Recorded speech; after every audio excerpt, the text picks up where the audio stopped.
पहले भी मैंने आपको सुनाया कि महादेव गए जब महर्षि अगस्त्य के आश्रम में कथा श्रवण करने, तो महर्षि अगस्त्य उठकर आए, दौड़कर महादेव को सुंदर आसन दिया, चरण पखारे, षोडशोपचार पूजन महादेव का करते हैं। और महादेव मन में विचार करते हैं कि ये तो वक्ता हैं, हम कथा के श्रोता हैं, और नियम तो ये है कि श्रोता को वक्ता का पूजन करना चाहिए।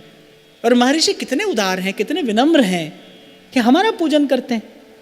और मुझे ऐसे लगता है कि जब महादेव प्रसन्न हुए होंगे तो आशीर्वाद कोई देना थोड़ी पड़ता है, आशीर्वाद तो घट जाता है।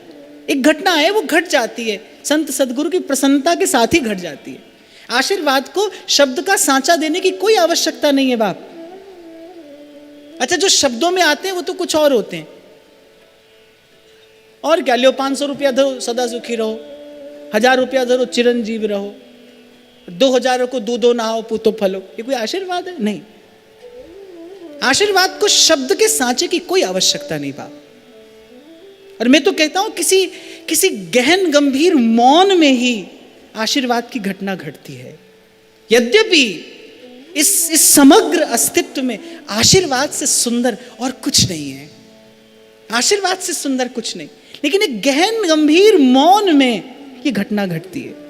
तो मुझे लगता है कि जब महादेव ने विचारा होगा कि कैसे उदार, कैसे विनम्र है महर्षि, और महादेव जैसा कोई प्रसन्न हो जाए तो वह निष्काम भक्ति के अतिरिक्त क्या देता होगा।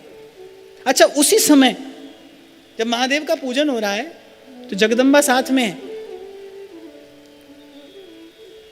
वो कह रही है इनको भी जाने क्या सूझा, यहां चले आए कथा सुनने, इनसे बढ़िया कथा और कौन सुनाता है, इनसे बड़ा कथा सुनाने वाला और कौन है, अभी यहां चले आए।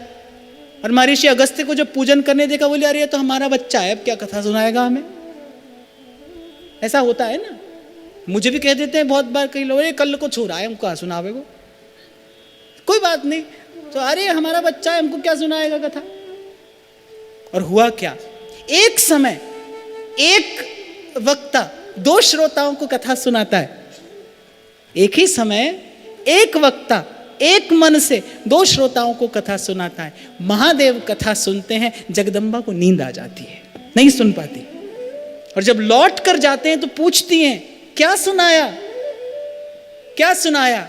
लेकिन महादेव कहते हैं आप कथा सुनने की अधिकारिणी नहीं है। ऐसे सीधे तो नहीं कहा, झगड़ा हो जाता, सीधे तो कुछ नहीं कहा, लेकिन गोस्वामी जी कहते हैं मानस में, बरनत विविध पुराण इतिहास, विश्वनाथ पहुंचे कैलाश। पुराण इतिहास सुनाते रहे, कथा नहीं सुनी।